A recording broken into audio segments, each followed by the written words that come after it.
We specialize in extracting the information from space of geospatial intelligence. Essentially, we're looking at capturing, collecting, processing on board our satellites, the information, and getting that information down to the user as quickly as possible, rather than sending down pixels and getting them through the ground stations and processing them and sending them off to an analysis program. We're going to do it at the edge. We call it edge analytics.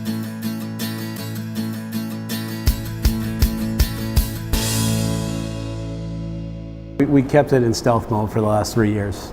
And until we were ready to make announcements last November, we came out, we turned our website on, made a couple press releases, and started gaining some of the traction we needed in the market to get the other partnerships done.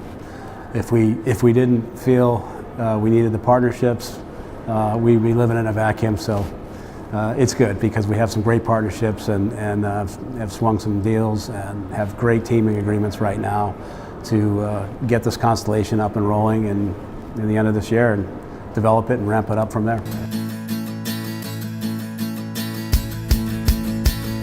We're launching the first two on Russian Soyuz Fregat missions. They're both going to sun-sync orbit, 600 kilometer, about 1030 L10. The initial constellation is comprised of a technology demonstrator going up first, followed by 4 beta birds and another 4 or 5 later on next year.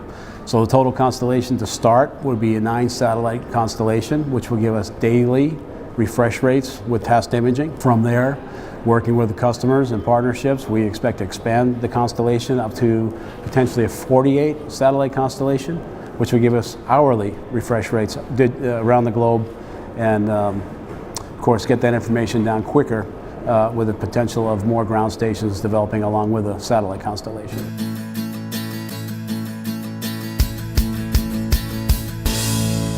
I don't think there will be a last one. I think this will just keep going up there as the technology improves. We're going to insert the technology every chance we get.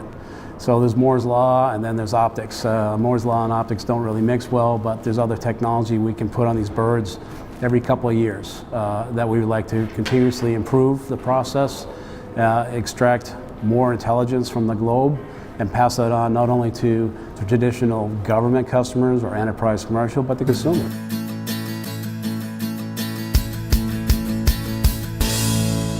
It all comes down to passing along the cost savings of our form factor.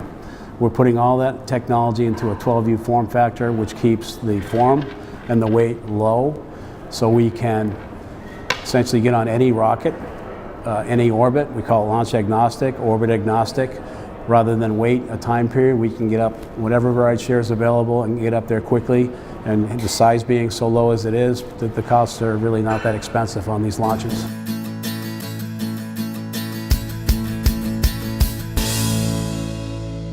I think that helps a lot. Having the military project experience, it's a complicated piece of machinery, satellite. I don't care how glamorous it looks like with SpaceX and Planet and Skybox coming online, making it look so easy, anybody can do it. It really is still complicated. It requires a lot of intelligent individuals coming together as a team, and it's an orchestra, managing all that, and that's something that was right in my wheelhouse. I was able to bring the right players in, the right teammates, find the right personnel. We mixed all the technology together, all the disciplines, and I managed it like a military project because it is complicated still, and we came to the right solution.